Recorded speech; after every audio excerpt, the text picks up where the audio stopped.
সূরা ফুরকান থেকে আমি মাত্র একটা আয়াত পড়েছি, 63 নম্বর আয়াতটা। এই আয়াত থেকে শেষ পর্যন্ত আল্লাহর ঘোষণা হচ্ছে, আল্লাহ নিজে একটা বিশাল ফ্ল্যাট বানাবে। এখন যদি কেউ এখানে ঘোষণা দিয়ে দেয় টাঙ্গাইল শহরে 5000 বর্গ ফুটের একটা বিশাল ফ্ল্যাট তোমার নামে বরাদ্দ দেওয়া হবে, আমার মনে হয় এখানে একজনও পাওয়া যাবে না, হেঁটে হলেও চলে যাবে। কথা বলে না কেন? এ কথা যদি এমপি সাহেব বলে, তার কথা বিশ্বাস করে যদি মানুষ এখান থেকে দৌড়িয়ে এই 40-50 কিলো হেঁটে চলে যাবে কিছু না পেলে, আল্লাহ নিজে ঘোষণা দিচ্ছেন, আমি আল্লাহ নিজে একটা বিশাল প্রাসাদ তৈরি করে রাখবো, কক্ষ বানাবো, যেটাই দুনিয়ার 10 দুনিয়ার সমান। এটা কি আমাদের বিশ্বাস হয়? তার এই আয়াতের ভেতরে আমার আল্লাহ 12টা গুণ দিয়েছেন তার বান্দাদের, ইবাদুর রহমান যারা, এই 12টা গুণ যারা অর্জন করতে পারবে দুনিয়ায়, মহান আল্লাহ তাদেরকে এই 5000 10,000 বর্গ ফুটের না, এরকম দুনিয়ার 10 দুনিয়ার সমান একটা জান্নাত দিয়ে দেবে।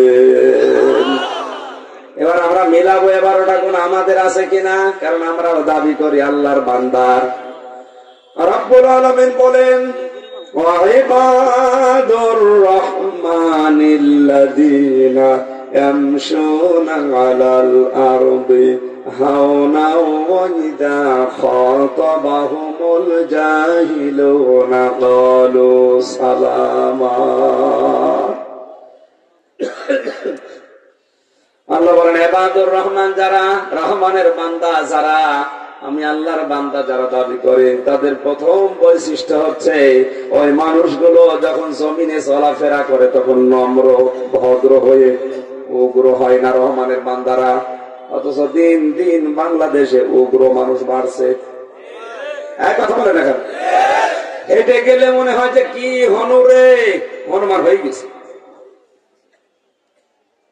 আপনাকে নম্র হওয়া লাগবে বিশ্ব নবীর মতো। কার মতো? পৃথিবীতে সব জায়গায় নরম আচরণের মানুষ ছিলেন আমাদের নবী। তার দিলটা এত নরম ছিল, হাত তুলতে দেরি হতো, চোখে পানি আসতে দেরি হতো না। অথচ তার পেছনের আগের যত অপরাধ আল্লাহ সবই মাফ করে দিয়েছে। এই জন্য আমরা যে আল্লাহর বান্দা দাবি করে ওই রকম একটা বিশাল ফ্ল্যাট পেতে চাই, আমাদের আচরণ হওয়া লাগবে নম্র ভদ্র। 2 নম্বরে, ওয়াইদা খাতাবাহুমুল জাহিলুনা ক্বালু সালামা।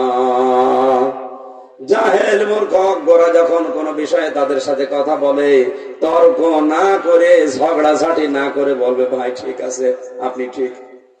আমাদের এই আচরণগুলো দুনিয়ার জীবনে এখন দেখাতে হবে, কারণ এখন জাহেলদের সংখ্যা দিন দিন বেড়ে যাচ্ছে।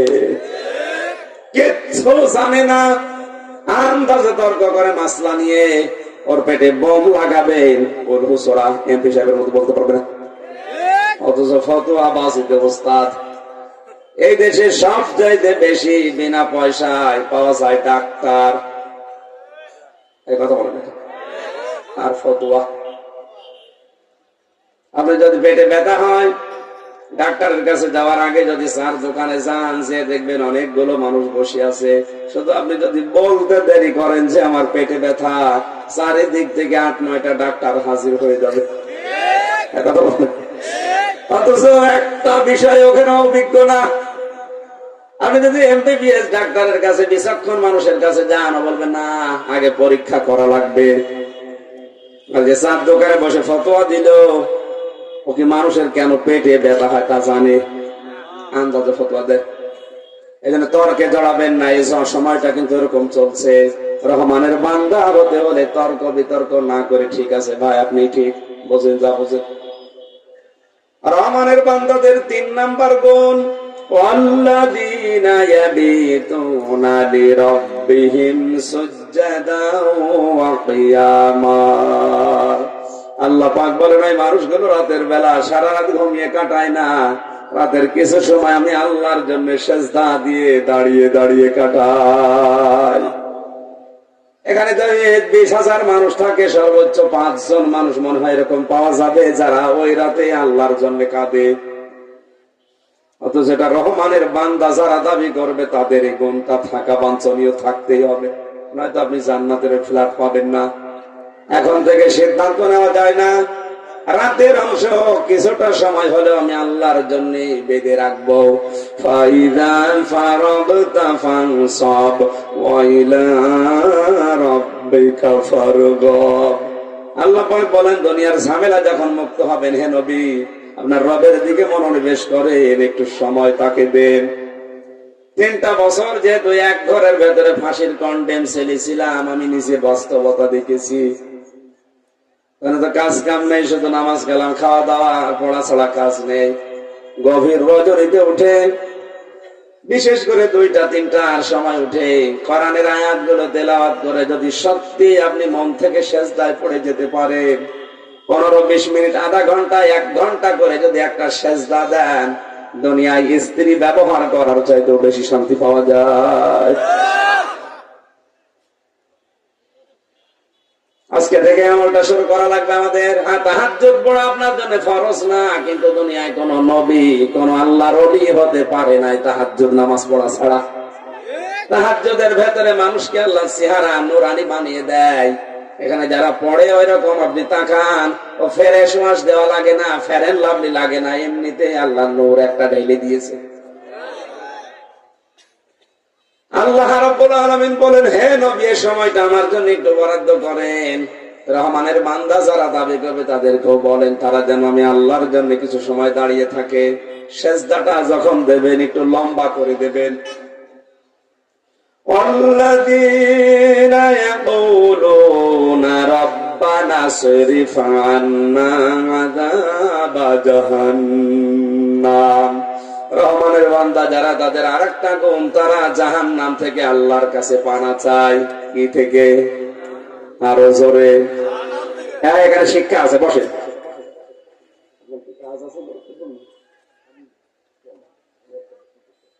কাজ থাকলে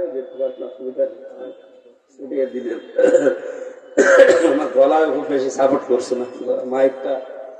ভাই ভাই মাইক ভালো হয়নি মাইকটা।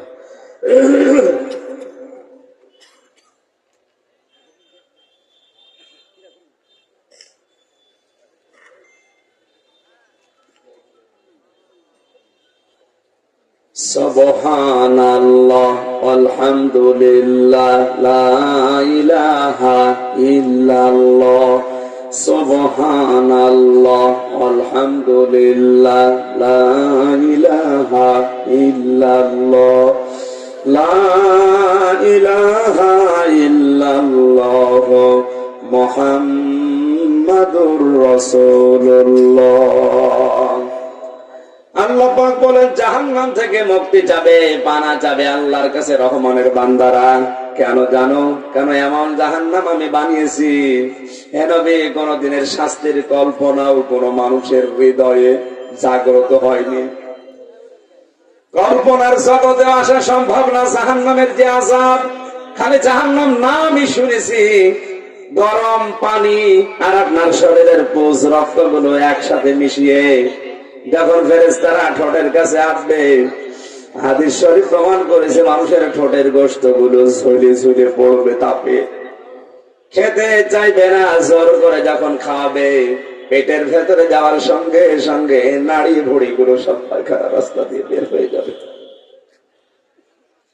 আল্লাহ পাক বলেন, আমার বান্দা যারা, তাদেরকে এটা শোনান, তারা যেন জাহান্নাম থেকে আমার কাছে পানা চায়। এটা বড় ভয়ঙ্কর জায়গা, এটা বড় কঠিন জায়গা, যে গারাম আছে, এটা জাহান্নামের একটা নিকৃষ্ট জায়গার নাম। আরে ভাই, আপনার কাছে আমি চা চেয়েছি, কথা আগে বোঝার চেষ্টা করেন।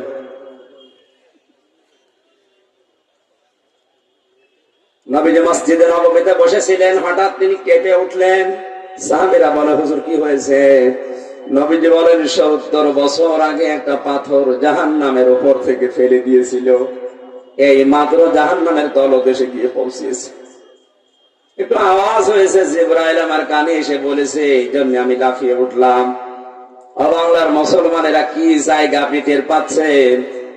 70 বছর যদি লাগে একটা পাথর তার নিচে যেতে,